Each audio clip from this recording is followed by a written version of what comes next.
चंद्रयान-3 ने फिर से भेजी पहले से ज्यादा भयानक फोटो और चांद का वीडियो। दोस्तों, इस समय चंद्रयान का प्रोपल्शन मॉड्यूल और विक्रम लैंडर दोनों अलग अलग हो गए हैं और जब से लैंडर लैंडिंग करने के लिए अपने सफर पर आगे बढ़ रहा है, वैसे वैसे चांद का रहस्यमयी खुलासे कर रहा है। आपको बता दें कि चंद्रयान-3 में लगे हाई रेजोल्यूशन कैमरे ने चांद की ऐसी भयानक फोटो के साथ वीडियो को भेजा है जिसे देखकर वैज्ञानिक भी अचंभे में पड़ गए हैं। साथ ही चंद्रयान-3 के लैंडर ने इसरो के पास ऐसा मैसेज भेजा है जिसे देखने के बाद इसरो के वैज्ञानिकों को भी अपने कारनामों पर यकीन नहीं हो रहा है। चंद्रयान-3 द्वारा भेजी गई तस्वीरों को दिखाने से पहले हम आपको कुछ जानकारियां देते हैं।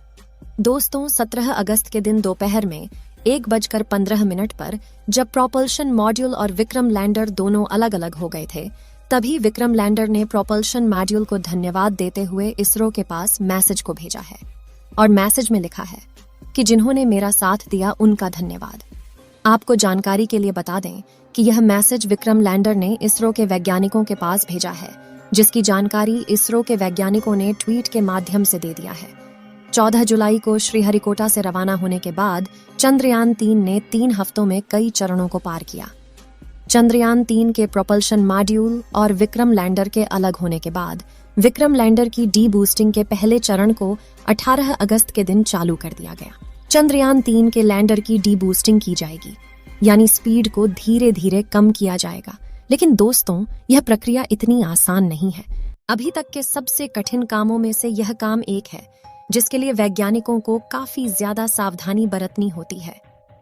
साथ ही आपको बता दें कि लैंडिंग के समय इसका AI यानी इसमें लगे आर्टिफिशियल इंटेलिजेंस खुद ही निर्णय लेगा कि चंद्रयान-3 को कहां पर लैंडिंग करना है। इसमें लगा आर्टिफिशियल इंटेलिजेंस इसमें लगे सेंसर और कैमरों के माध्यम से जानकारी लेता रहेगा और उसी जानकारी के माध्यम से वह तय करेगा कि उसे लैंडिंग कहां पर करना है। यानी कि चंद्रयान-3 का लैंडर अपने आप निर्णय लेगा कि उसे जिस जगह पर लैंडिंग करना है वह जगह उसके लिए सुरक्षित है या नहीं। यदि चंद्रयान-3 का लैंडर विक्रम किसी असुरक्षित जगह यानी किसी गड्ढे या फिर ज्यादा ऊबड़ खाबड़ सतह पर लैंडिंग करने वाला होगा, तो उसमें लगा AI सिस्टम उसे उस जगह से दूसरी जगह ले जाकर सुरक्षित लैंडिंग कराएगा। हम कह सकते हैं कि इस बार चंद्रयान-3 के सफल होने के चांसेस 100% है। चलिए दोस्तों, अब आपको चंद्रयान-3 द्वारा भेजी गई तस्वीरों को दिखाते हैं। दोस्तों, इस समय जो आप अपने मोबाइल स्क्रीन पर वीडियो को देख रहे हैं, यह वीडियो चंद्रयान-3 के विक्रम लैंडर में लगे लैंडर पोजीशन डिटेक्शन कैमरा द्वारा 17 अगस्त के दिन दोपहर 1 बजे कैप्चर किया गया है। इस वीडियो में आपको चांद की ऊबड़ खाबड़ सतह स्पष्ट दिखाई दे रही होगी और चांद की धरती पर मौजूद गड्ढे भी आपको दिखाई दे रहे होंगे। अगर हमारा चंद्रयान-3 रूस के लूना 25 से पहले चांद पर उतर जाता है, तो हमारा देश चांद के दक्षिणी ध्रुव पर उतरने वाला दुनिया का पहला देश बन जाएगा। लेकिन ऐसा होना काफी मुश्किल है, क्योंकि रूस की रोज कॉस्मोस स्पेस एजेंसी ने लूना 25 को चंद्रयान से पहले उतारने का दावा किया है। अगर रूस का लूना 25 सही सलामत रहा तो वह चांद पर 22 अगस्त को सफलतापूर्वक सॉफ्ट लैंडिंग कर जाएगा। लेकिन यदि लूना 25 के साथ कुछ दिक्कतें आती हैं, तो हमारा चंद्रयान 23 अगस्त को शाम 5:27 पर चांद की सतह पर सफलतापूर्वक लैंडिंग करेगा। और अगर ऐसा हो गया तो हमारा देश चांद के दक्षिणी ध्रुव पर उतरने वाला दुनिया का पहला देश बन जाएगा। लेकिन यही आखिरी पड़ाव इस पूरे मिशन का सबसे मुश्किल पार्ट है। यहाँ तक हमारा चंद्रयान-2 भी इसी स्टेप पर आकर फेल हो गया था। लेकिन सवाल ये उठता है कि चांद की दुनिया इतनी खतरनाक क्यों है? इसे थोड़ा गहराई से समझते हैं। दोस्तों, हमसे 3,84,400 किलोमीटर की दूरी पर मौजूद चंद्रमा हमारी पृथ्वी का एकमात्र प्राकृतिक उपग्रह है। धरती से देखने पर यह भले ही हमें गोल नजर आता हो, लेकिन हकीकत में यह भी पृथ्वी की तरह थोड़ा अंडाकार है। चांद का वायुमंडल बहुत ज्यादा पतला है और ये हीलियम, आर्गन, सोडियम और पोटेशियम से मिलकर बना है। चांद पर पानी भी मौजूद है, जिसकी खोज साल 2009 में हमारे चंद्रयान-1 ने सबसे पहले की थी। लेकिन यह पानी पृथ्वी की तरह लिक्विड फॉर्म में नहीं है, बल्कि चांद पर यह बर्फ के छोटे छोटे टुकड़ों में मौजूद है। जरूरी है। खैर, अब चांद की सतह की बात करें तो यहाँ पृथ्वी की तरह सीधे रास्ते नहीं बने हुए हैं, बल्कि चांद की सतह ऊबड़ खाबड़ है और यहाँ जगह जगह पर चट्टानें, पहाड़ और बड़े बड़े क्रेटर यानी गड्ढे हैं। चांद पर यह गड्ढे तो 20 सालों से गिर रहे उल्का पिंडों की वजह से बने हैं और ये 100 सेंटीमीटर से लेकर 25 किलोमीटर तक बड़े हैं। वहीं चांद की मिट्टी यानी कि लूनर सॉइल बिल्कुल ज्वालामुखी से निकलने वाली राख जितनी पतली है और इसका रंग भी पृथ्वी की मिट्टी से ज्यादा डार्क, बिल्कुल सीमेंट की तरह होता है। इस मिट्टी में खुरदरापन न होने की वजह से आप जैसे ही इस पर कदम रखेंगे तो आपके पैरों के निशान बन जाएंगे, जिस वजह से चांद पर सबसे पहले कदम रखने वाले एस्ट्रोनॉट नील आर्मस्ट्रॉन्ग और बज एल्ड्रिन के पैरों के निशान आज भी मौजूद है। अब चांद की खूबसूरत जमीन देखने के बाद साथियों, आप अपनी नजरें जब ऊपर की तरफ करेंगे तो आपको हमारी पृथ्वी भी दिखाई देगी। जैसे पृथ्वी पर चांद का उदय होता है वैसे ही चांद पर भी पृथ्वी का उदय होता है।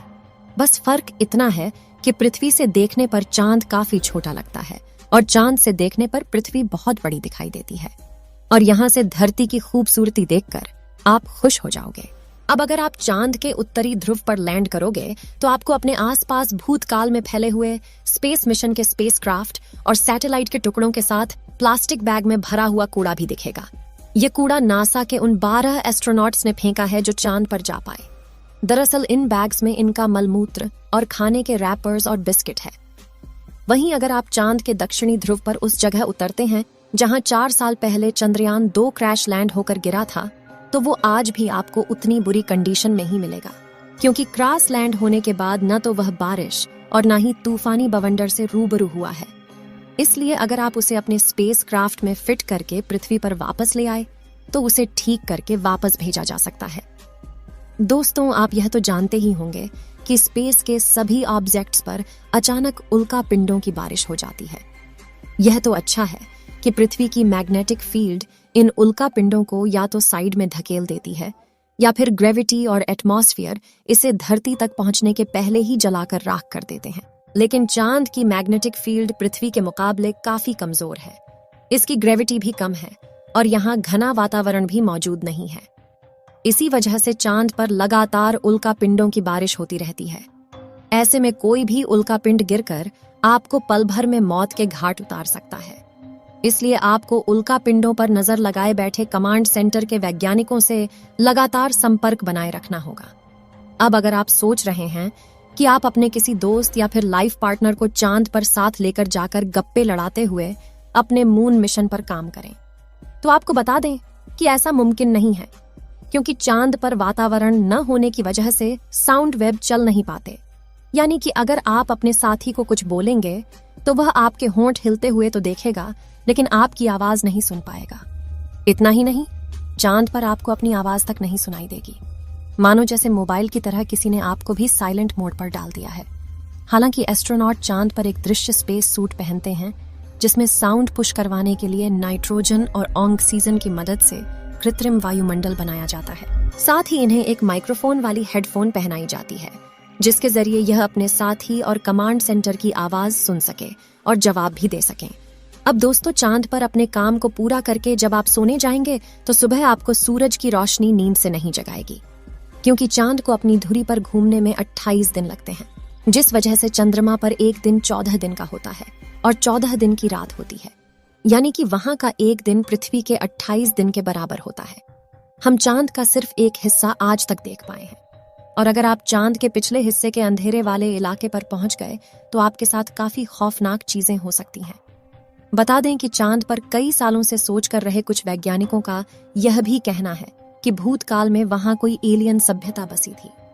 चंद्रयान 1 ने चांद की सतह पर वाटर आइस और हाइड्रोप्लस के रूप में पानी की खोज की है, जो इंसानों के जीवन के लिए काफी जरूरी है। इसके अलावा अंतरिक्ष में चांद ही पृथ्वी के सबसे करीब है, इसलिए भविष्य में वहां जाकर बसना हमारे लिए काफी किफायती साबित होगा। वहीं यहाँ पर हम एक और स्टेशन भी बना सकते हैं। इन्हीं कारणों की वजह से सभी स्पेस एजेंसी चांद में सबसे ज्यादा दिलचस्पी दिखाती है। तो दोस्तों, अगर भविष्य में मौका मिले तो क्या आप चांद पर जाकर बसना चाहेंगे? अपनी राय कमेंट में जरूर बताएं। आज के लिए इतना ही। आपकी आखिरी जिम्मेदारी इस वीडियो को लाइक करके शेयर करने की है।